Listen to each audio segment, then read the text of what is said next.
All right. Thank you for joining us for the last lecture in the Young Philosophers Lecture Series. Closing us out is Dr. Jason DeCruz, recently received his PhD from Brown University, currently an assistant professor at State University of New York at Albany, and he'll be talking to us about self-deception as, I presume, a kind of unwitting pretense. Great. Let's wait till Kyle gives us the...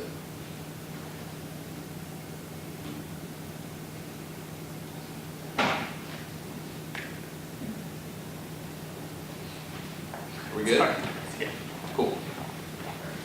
Good. Thanks very much, Andy, for having us here. It's been a very interesting series of talks. I've really enjoyed it. My talk today is on self-deception, and as way of introduction, I think I should sort of clear some of the ground in saying that the term self-deception is used to refer to a very wide range of phenomena, going all the way from cold biasing to motivated reasoning to full-on self-delusion. And as a result of that, there are a lot of competing theories that may really not be competing theories. It may just be the case that the phenomena is so heterogeneous that we shouldn't aim for or expect any kind of unifying theory of self-deception.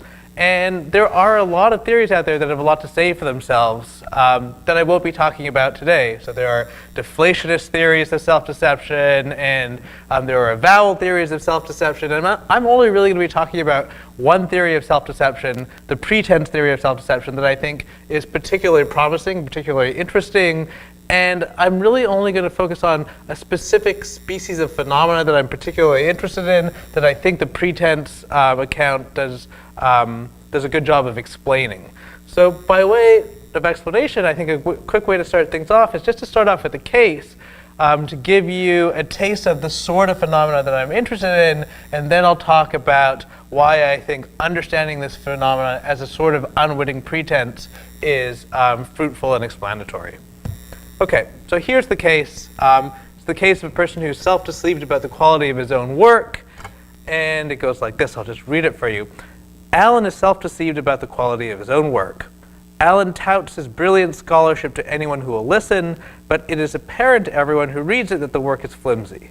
When he is confronted with his work's obvious shortcomings, he dismisses the criticism as jealousy and small-mindedness. Maddeningly, he consistently ducks further discussion whenever there's a risk that his feeble arguments will be exposed to scrutiny. In particular, he comes up with pretexts not to send his papers to Alyssa, his new colleague who knows the subfield really well. Nonetheless, Alan is discerning when it comes to the work of other people. He makes accurate and uncontroversial judgments of better and worse. One of Alan's keenest desires is for acclaim in the profession. Unfortunately, his colleagues regard him with exasperation, pity, and bemusement. Okay, so the case is adapted from a case by Tyler Doggett. One of the reasons why I really like it is that it illustrates some of the opposing and interesting behavioral tendencies we find in self-deceivers. So here are the tendencies that I really want to talk about. The first is the tendency towards strategic evasion. So the subject avoids circumstances where he may be confronted with evidence that is inconsistent with his self-deceptive representations. So in this case, Alan is avoiding those offers of help from Alyssa. He's avoiding presenting his work to people who he knows will scrutinize it closely. And his avoidance seems to suggest a kind of tacit understanding that he will be exposed if he subjects his work to this kind of scrutiny. Another behavioral tendency that is typical of the kinds of self-deceivers that I'm interested in, sometimes I'll call them deeply conflicted self-deceivers, is a tendency towards self-sabotage. So the subject affirms and defends his self-deceptive commitments, even when doing so undermines his own goals. So in a case like this, what Alan really cares about the most is the admiration of his colleagues, and his behaviors serve to sabotage exactly that thing. He ends up appearing like a fool in front of his colleagues, and he prevents the thing from happening that he cares about the very most. And so the final feature is what I'm calling surfacing. In the context of a high-stakes forced choice, the subject abandons the self-deceptive commitment. So within Doggetts' example itself, there's not a description of surfacing, but we can imagine in a case like Alan's, suppose something really important hung upon him, say, placing an article in a really highly ranked, prestigious journal. And if he weren't to do this, his teaching load would all of a sudden be increased by double. So it really matters to him all of a sudden. We can imagine some kind of a high-stakes circumstance like that, focusing his mind, getting him to face up to the fact that his work really does need help, and then seeking out the help of Alyssa. And he would, in that sense, surface from the self-deception in the high-stakes context, or in the trumped incentive context, we call it sometimes. So in this talk, I'm going to first describe Tamar Gendler's theory of self-deception as pretense. And I'm going to argue that Tamar Gendler's theory of self-deception as pretense does a really good job of explaining strategic evasion, the first tendency, and of surfacing, the last tendency, but that it's unable to explain self-sabotage. And then I'm going to present my own theory, self-deception as unwitting pretense, and argue that it can explain well all three of these behavioral tendencies. Okay, so let's start off with Gendler's account. So this is taken directly from Gendler's 2007 paper on self-deception, where she gives a description of what she calls the cleanest and most interesting cases of self-deception are.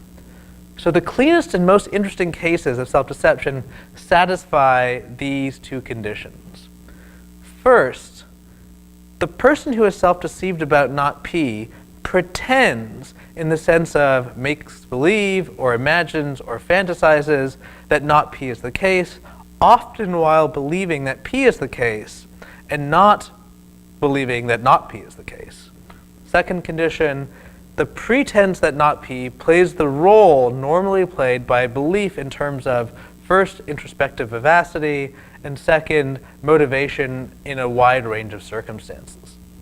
So if we were to apply this kind of a model to our case, we'd think about Alan pretending that his work is brilliant while deep down believing that it's not, and the pretense that his work plays the role normally played by belief in terms of introspective vivacity, so he feels indignant when others challenge him, for example, and motivation, so he doesn't feel the need to seek any help on his work. Okay, so Gendler's obviously presupposing some kind of important difference between believing that P and pretending that P, and she talks a bit about what the difference is and what she takes the difference to be, and she bores this difference from Velleman. So Gendler rejects the Humean view that belief is marked by subjective feelings of force or vivacity or firmness or steadiness, or that belief is unique in that it motivates action and other things don't motivate, other kinds of attitudes towards propositions don't play a role in motivating action. She agrees along with Velleman that imagination can play those roles and that imagination can have some of the introspective marks that belief typically has. So Gendler, following Velleman, holds that believing that P and imagining that P should be distinguished in terms of their respective aims. And here's how she puts it and how Velleman puts it. If I believe that P, I bear the attitude I do towards P with the aim of thereby bearing that attitude towards something true. But by contrast, if I merely imagine that P, my acceptance of P as true is independent of how I take the world to be. And a slogan-y way of putting that very same point is to say that believing is reality sensitive while imagining is reality indifferent. Okay, so Gendler's putting forth the view that what is involved in self-deception is the guidance of action and the subjective and the guidance of feeling by pretense representations rather than belief representations. So why would we want to have an account like this? What are its advantages over other kinds of accounts? What's the sort of intuitive pull of it? So one advantage that I think is a decent advantage is that self-deception as pretense accounts for the natural description of the phenomena and lots of the surface grammar. So the way that we talk about people who are self-deceived is really intuitively captured by understanding it as a kind of pretense. So we say things like, that person is living in a fantasy land, right? Or deep down, Alan must know that his work is a mess. Or let's hope that Alan emerges from that reality distortion zone in which he's living. These ways of talking and thinking about self-deception very, very intuitively sit with thinking about self-deception as a kind of imaginative pretense, which is why it's kind of surprising that such a theory of self-deception hasn't been advanced before. So secondly, understanding self-deception as a form of pretense is immune to these canonical problems, these canonical paradoxes that arise when we think about self-deception, namely the static and the dynamic puzzles of self-deception.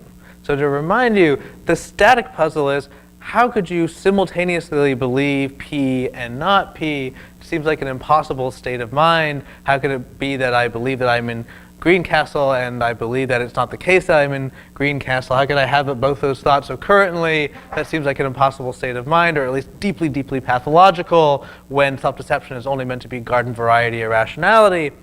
But there's no puzzle in simultaneously pretending that P and believing that P. So the static puzzle seems to be obviated by the pretense account. The dynamic puzzle is also seems to be obviated by the pretense account. So the dynamic puzzle, to remind you, is how can you intentionally bring yourself to believe something that you know to be false? That does seem to be a very puzzling thing to try to accomplish. But there's no puzzle in getting yourself to pretend something that you know to be false, right? So it seems like self-deception as pretense also has something very useful to say about the dynamic puzzle. So there are, I think, some deep theoretical reasons to be attracted to such a theory. Finally, a sort of a consideration for phenomenology, thinking about deception, self-deception in terms of pretense comports very well with the phenomenology of emerging from self-deception. Right? So self-deception is not necessarily a terminal condition. We do sometimes emerge from self-deception, and there's something that it's like to emerge from the state of being self-deceived. And I think that self-deception as pretense describes really well, or has something to say about what it's like to emerge from the state of mind of being self-deceived. And the point is basically that the erstwhile self-deceiver doesn't feel as if she's given up one belief in favor of another with a contrary content, right? So it's not like being self-deluded where you're always like, oh my God, I was just completely wrong all this time. What it feels like to emerge from self-deception is that you feel like you've exited this fantasy land, this realm of fantasy, and you finally acknowledge something that you either knew or suspected all along, right? It feels like you're facing up to something that that deep down you were already aware of. It doesn't feel like you've learned something completely new. And so I think that thinking about self-deception in terms of a kind of pretense also comports well with the phenomenology. Okay, but there are problems still, and serious problems, with thinking about self-deception as pretense, and no one I know other than Gendler herself has defended the model, and a lot of people have objected to it. And so I think it's useful to look at some of those objections and think of ways in which the model needs to be reworked in order to answer those objections. So Tyler Doggett mounts this objection to self-deception as pretense. He says, I worry that self-deception as pretense leaves out what's distinctively irrational about self-deception. And the way that he argues is he thinks about other kinds of activities, pretense-involving activities, that are guided by imagination. He thinks his example is that of Bob, a 6-year-old boy who's obsessed with trolls and pretends obstinately that he's a troll at all times. He pretends and he acts exactly how he imagines a troll would act, right? And he says that, well, someone like Bob is maybe annoying and obstinate, but he's not irrational, right? There's nothing irrational about allowing your actions to be guided by something that you pretend. But there is something deeply irrational about Alan's state of mind. And if we think about self-deception as merely a kind of pretending, then we leave out what's irrational about self-deception. So this is Doggetts' worry. Doggetts' worry is that someone like Bob satisfies the criteria for self-deception, or at least Gendler's criteria for self-deception, just as well as Alan does. But Bob is clearly not irrational, and Alan is in a paradigmatically irrational state of mind.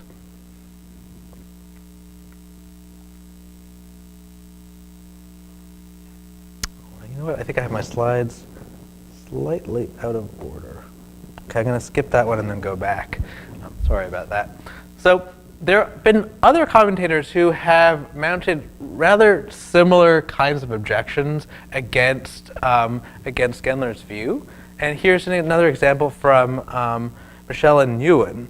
So if Gendler's pretense is functionally similar to ordinary pretending, one will not be able to explain how self-deceivers establish and defend not P against acute evidence and challenges by others. So if we think about the difference between, say, someone who's self-deceived and someone who's merely pretending in the context of role-playing or stage acting, the person who's merely pretending in the context of role-playing or stage acting isn't going to defend the thing that he's pretending when it makes no sense to, when it's not practically rational anymore, or when it just makes no sense for them to do so. Whereas the person who's self-deceived continues to defend his self-deceptive commitment, even when so doing undermines important goals of his, right? Another commentator to make a similar kind of point is José Porcher. So he gives the example of a businessman who is self-deceived and deeply indebted and overestimates his own skills. So he keeps ignoring his past, the failures of his past and current ventures, but he's self-deceived about his success his ability as a business person, and so as a result he keeps failing over and over again. And Porcher says the self-deceived businessman, he is not just stubborn but adamant. He won't listen to reason. He won't extract from the evidence the same conclusion anyone else would, and he won't heed the advice of friends and family. Okay, so here again we're seeing the kind of irrationality of self-deception being the source of the objection to Gendler. What's puzzling about the businessman is that he continues on defending his self-deceptive posture, his self-deceptive commitment, even when so doing is clearly self-undermining. But people who pretend in ordinary ways don't do this kind of a thing, right? They stop pretending when it's no longer rational to pretend. And so this is another puzzle about thinking about self-deception in terms of pretense. I think if we think about the stage actor, similar kinds of considerations come to bear. So imagine a stage actor who is deeply, deeply immersed in this imaginative project. You can imagine that not only is he on stage, but he's kind of a method actor. So he's really got himself into character. He's performing, and out in the audience, he hears someone coughing. You can imagine him sort of adjusting his bearing slightly, speaking a little bit louder to compensate. And if he sees the person out in the audience getting slightly red, he might ask, or more and more red, and stop breathing. He might ask for the stage lights to come back on and ask for an ambulance to take the person away, and pause the show. And the point is that the stage actor can skillfully modulate the manner of her pretending, and also can direct rational scrutiny to the matter of when to break off and when to continue pretending in a way that it doesn't seem like self-deceivers do, right? So the stage actor's pretense is modulated by all these belief representations about the context in which he's in. And so Van Leeuwen kind of picks up on this feature of guidance by imagination, and he describes the manner in which cognitive and connotative attitudes comment on and constrain imaginings, thereby influencing pretend action.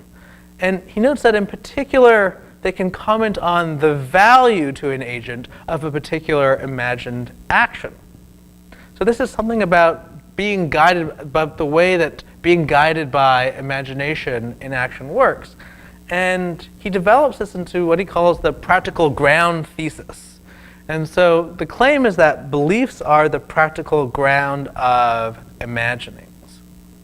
So non-belief attitudes only prompt action in virtue of being grounded in beliefs, which determine if one is in the right practical setting for acting on the non-belief cognitive attitude.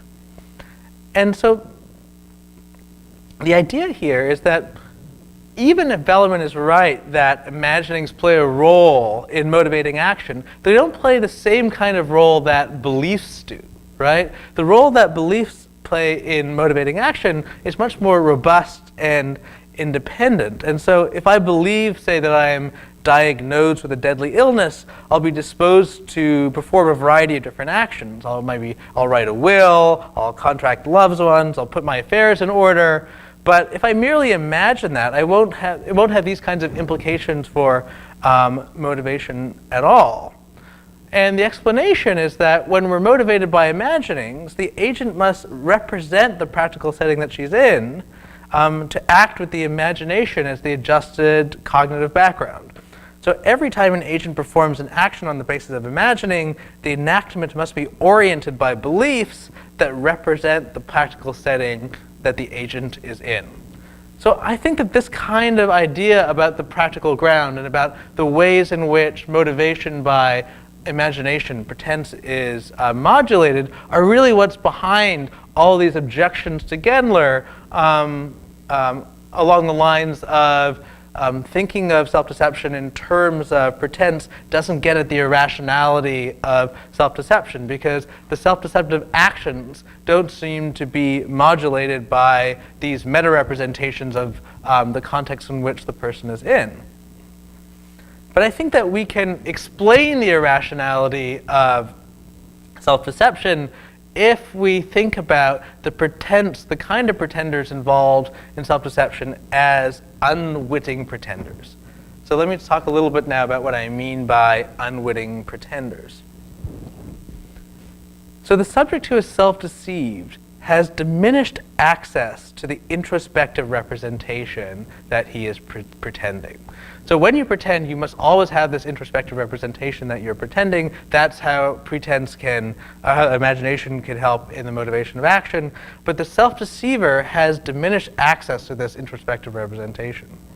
So the representation that he merely pretends that not P, rather than believes that not P, may in some context guide his action. So that representation could be action guiding. So he may take pains to avoid contrary evidence, and this will aid in the suspension of disbelief, allow him to respond emotionally to objects in his fantasy.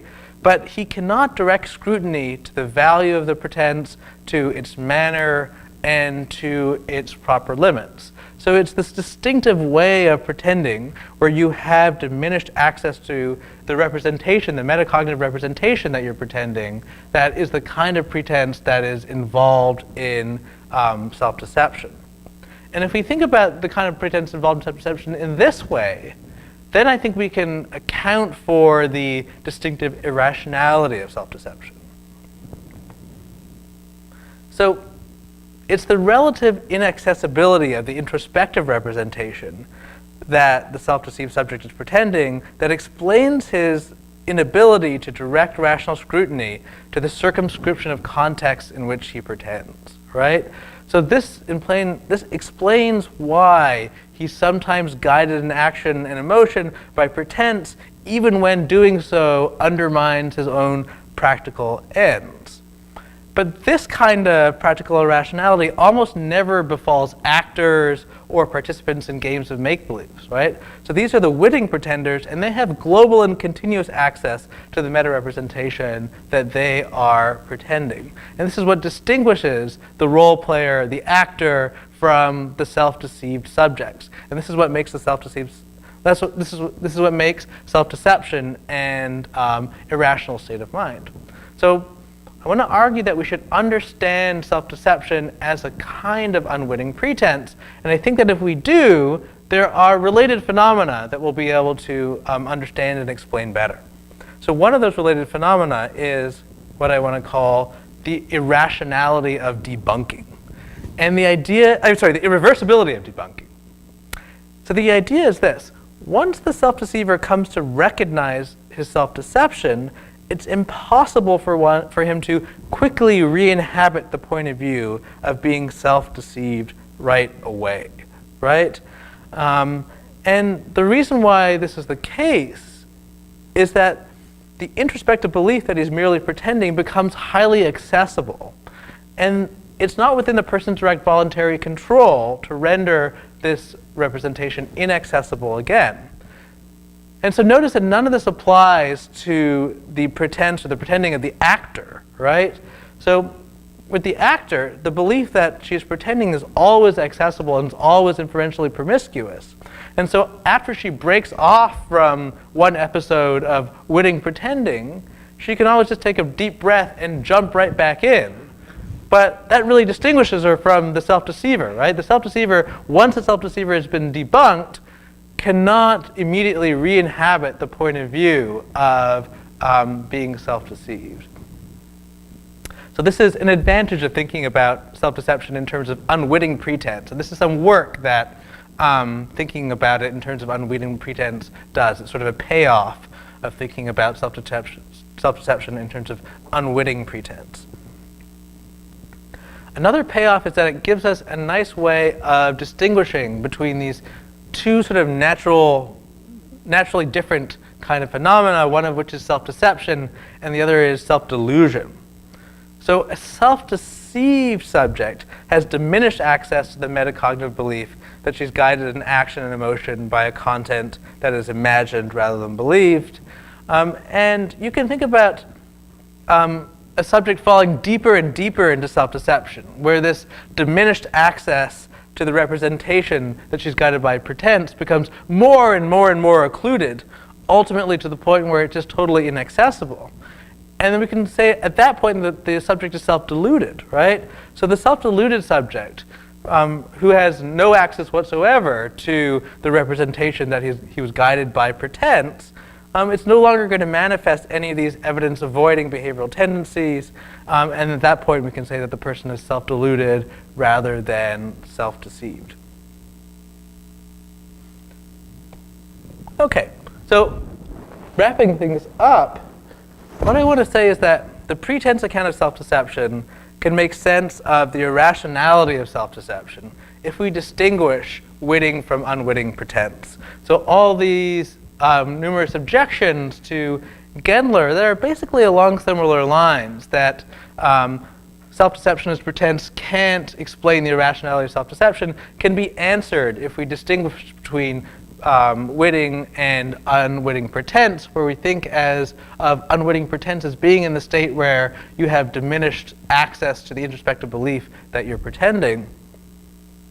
Secondly, I want to say that self-deception as unwitting pretense explains the irreversibility of debunking, as well as the contrast between self-deception and self-delusion. And then finally, insofar as self-deception involves impoverished access to the introspective belief that you're pretending, self-deception is in this way a failure of self-understanding.